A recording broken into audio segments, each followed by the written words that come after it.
So it's the summer holidays, I'm down at my dad's and I'm doing some odd jobs. And one of them is I've got to fix this cap. It's lucky there, keeping me company.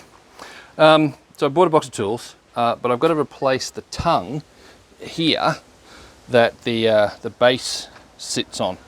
Now I brought some bits of wood down, some thin little bits of oak, but they're too thick, so I've got to plane them down.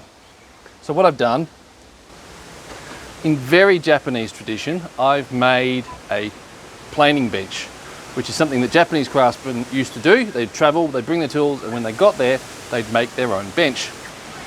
And here it is, from a scrap of wood. I've got two little screws in there as acting as plane stops, and then I've got my piece of wood on there, which I'm planing down. And to stop it from slipping down, I've just got another bit of wood and it's braced against that box there. And it's working rather well, as you can see from all the shavings. Don't have a tripod with me, don't have my editing gear with me, so I can't show you it in action. But you can see that this piece of wood has been planed, and you can see the shavings, and just have to take my word for it that it's working. So yes, hope you enjoy.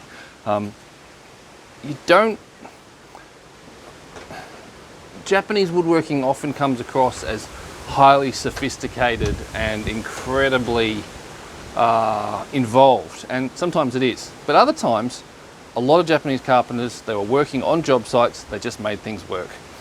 So this is so in that case, in that sense then, this is a very traditional Japanese planing beam.